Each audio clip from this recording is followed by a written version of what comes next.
Hello everybody, this is the iPhone channel here. I'm very sorry for the late upload, but over here is the iPhone 4, and as of 2025, this phone is currently 15 years old. It was released on the 24th of June in 2010 in the US, UK, France, Germany, and Japan, and then it was expanded to more countries in later days.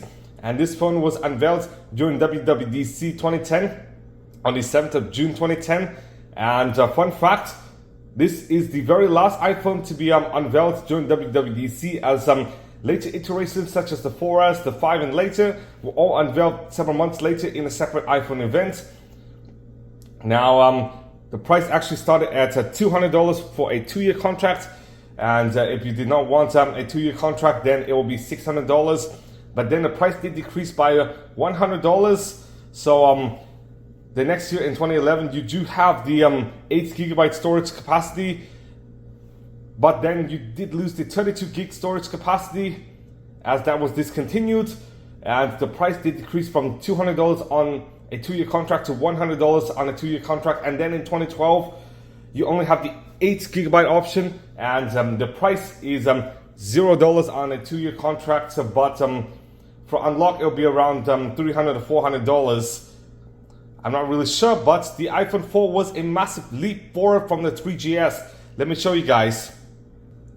Over here is the 3GS and over here is the 4. Now the 4 does have a front-facing camera over here, 0.3 megapixel VGA, and it does support FaceTime as well, which means for the first time you could video call friends and family. And over here the 3GS does not have any front-facing camera of any means. And if you were to flip back, you would see another major upgrade in the camera department. Now this is a 3 megapixel camera without any flash support, and it could only record 480p video, whilst the 4 does have a 5 megapixel camera with LED flash over here, and it could record 720p video. Nowadays YouTube does not designate 720p as HD. Nowadays 1080p is the minimum for HD, but still this phone could record in HD, whilst this phone could only record in SD. So definitely a major upgrade in the video department. And if you were to flip, you would see the 4 does have a Retina display at 326 pixels per inch, whilst the 3GS only has a TFT LCD display at 163 pixels per inch. And the Retina display was used all the way up to the 11 and the SE3, and then because the 12 and up or include, you guessed it, an OLED display. Hence, that display is now called Retina Display XDR instead. And why not?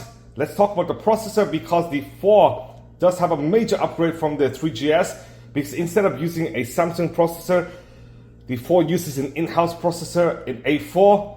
It is vastly thinner at 9.3 millimeters versus 12.3 millimeters, and instead of using a mini SIM card, this 4 does use a micro SIM card, so the SIM card slot is far smaller, to be honest.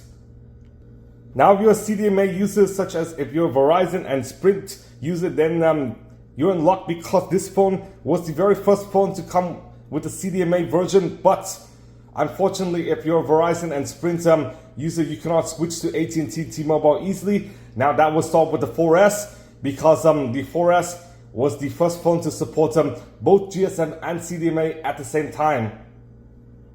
Now before, with the original iPhone, the 3G and 3GS, unfortunately there was only GSM support, but this phone does have CDMA support.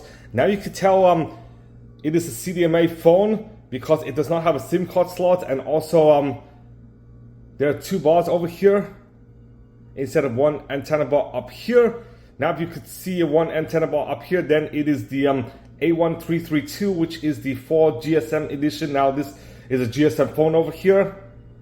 And the 4 was one of the best phones in 2010, and 1.7 million units were sold in just the first 3 days alone, and 50 million units were sold worldwide. And it originally shipped with iOS 4, but then it received 4 software updates, and so the latest it could run is 7.1.2. And let's see how this phone stacks up in 2025. Now, as you guys can see, instead of using a USB-C or Lightning, this phone used a 30-pin connector. Yes, really wide enclosure over here. And over here, the circular volume rockers, as you guys can see. And of course, instead of having an action button, there is a ring switch, just like many older iPhones.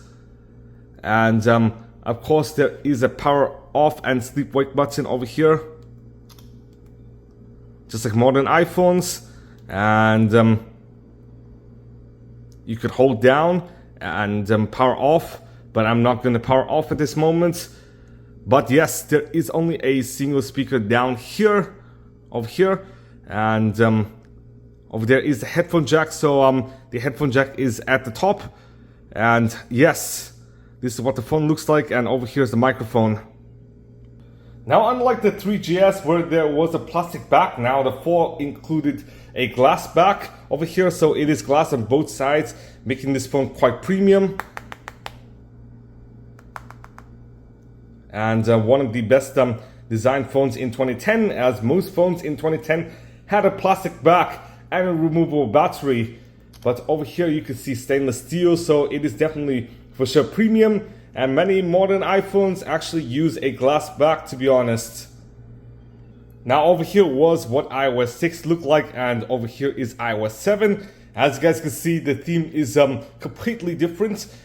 iOS 6 used a skeuomorphic UI, whilst iOS 7 used a more flat UI. Which, based on my experience, I do believe it is more similar to iOS 18 and 26 than that of iOS 6. I'm not even joking.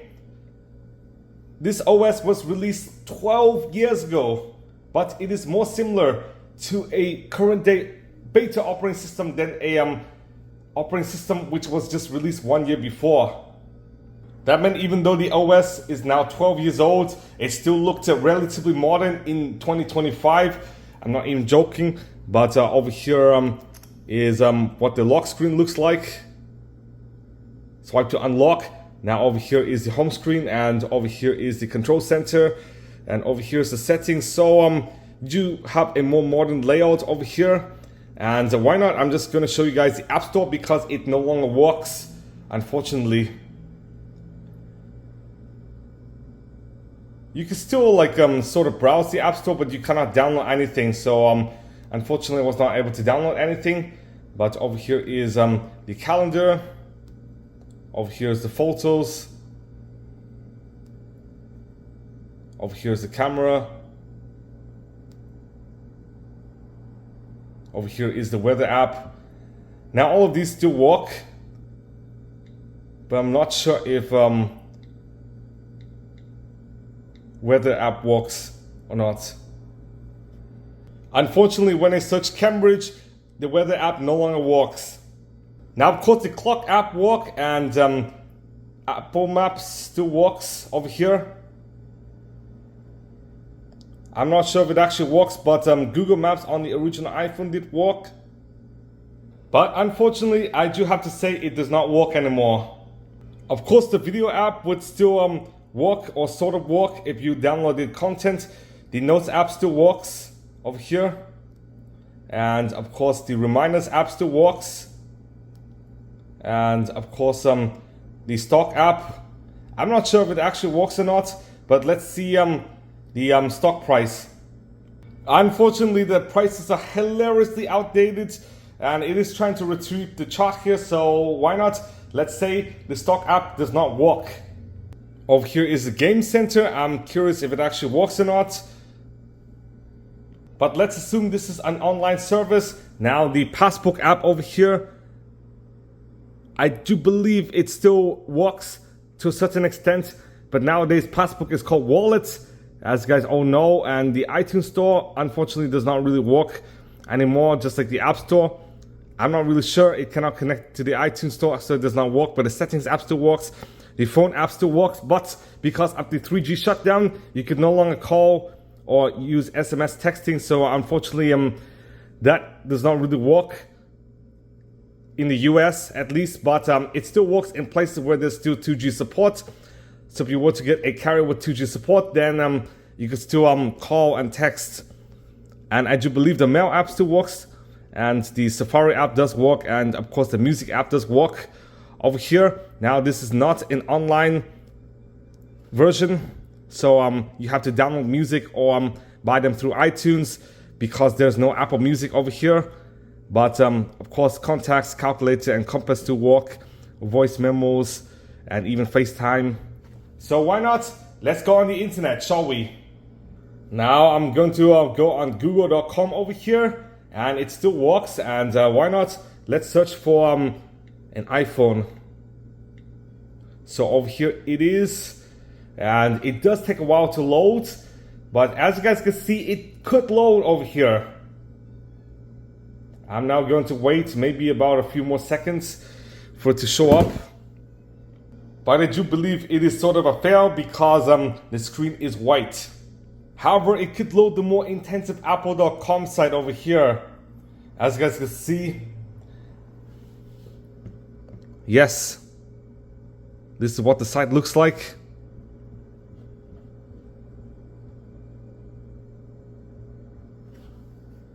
And over here is Microsoft.com. It still works, but it could not really load many images over here. So why not? Let's go on Wikipedia.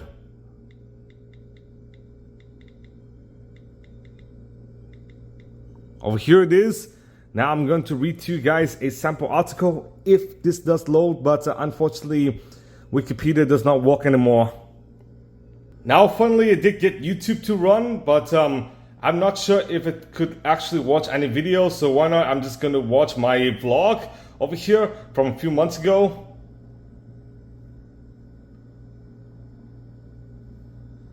I'll warn to you guys, you can see some buffering.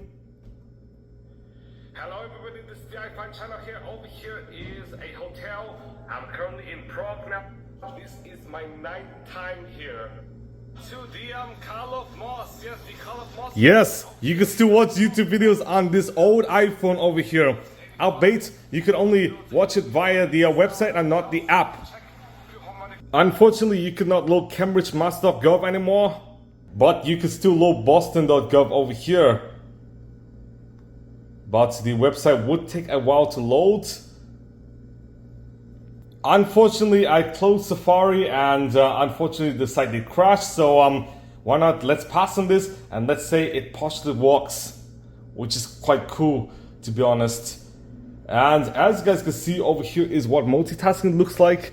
So kind of modern, but a bit different from that of the new version of iOS. So over here is the most recent used app, second most recent, third most recent, fourth most recent, and why not? Let's show you guys the new version. Now instead of going left to right for the most recent to least recent app, on iOS 26 it goes from right to left over here. And of course nowadays you might remember Apple Intelligence baked into Siri. Unfortunately this phone does not have Siri, instead it has voice control over here.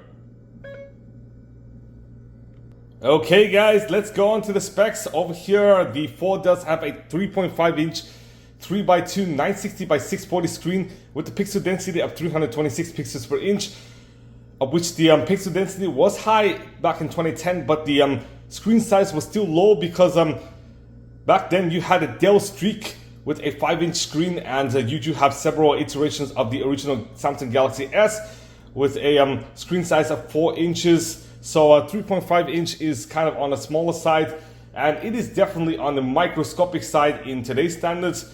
But the 4 does come in either 8 gigabytes if you were to buy the 4 in later years, or 16 gigabytes, which I do believe this phone has. So why not? Let's check the storage and general about. I do believe it is the 16 gig iteration, and the 4 also came with 32 gigs, but unfortunately that was discontinued when the 4S was released.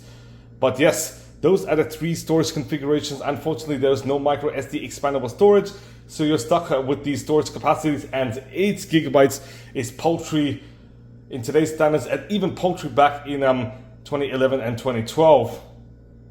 And not only is there a resolution bump, there's also battery capacity bump, because the 3GS had a 1219 mAh battery, and the 4 upgraded it to the 1420 mAh battery, so you have a bigger battery and therefore longer battery life. Unfortunately, despite the better battery and the better design materials on the 4 compared to the 3GS, the 4, especially in GSM, does have a major issue, and that is the antenna gate issue over here. And the reason why there is the antenna gate issue is because of how the antennas were designed. So over here, if you were to cover this, then you would lose signal. Unfortunately, now to mitigate it, Apple did release a bumper case for the 4, and you could wrap around, and now it did mitigate the issue temporarily, but this egregious issue was not fully fixed until the CDMA 4 was released with 4 bars over here, as well as the 4S. Let me show you guys. Now over here, what the antenna bars look like on the 4S versus the 4. And you can see a major change over here. Speaking of connectivity, this phone does support Bluetooth 2.1 EDR with a Wi-Fi 3, aka Wi-Fi 8 or 2.11 BGN. And this phone does support a USB 2.0, which was quite fast at the time, but not really that good today. But over here is where the USB 2 port is via the 30-pin connector. And why not? The last thing I'm going to talk about is the camera over here. Now this phone does have a 5 megapixel f2.8 sensor with autofocus, flash, and 720p video, and it has a 0.3 megapixel VGA front-facing camera over here, possibly with 480p video recording. So why not? I'm just going to do a camera sample.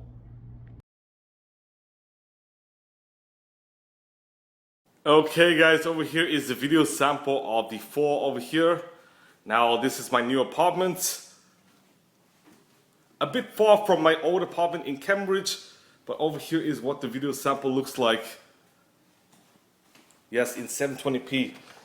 So why not? I'm just going to go outside, and over here is the hallway.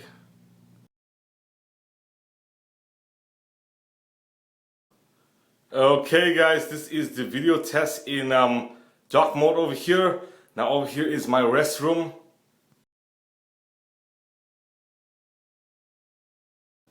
Okay guys, over here is the 0.3 megapixel VGA front-facing camera test. Yes, over here is my face, and why not? I'm just gonna go outside for an outdoor video test.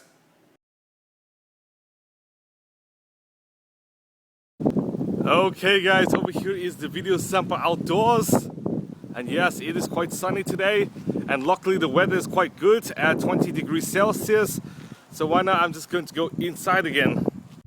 Now over here is the conclusion. Now this is a fun throwback in history, and even though it is not usable as of 2025, as late as 2015 you can still download the latest apps, and as late as 2020 and even parts of 2021 and even 2022 you can still use online services such as the weather app, the stocks app, as well as the App Store and iTunes Store. But nowadays this is all you have.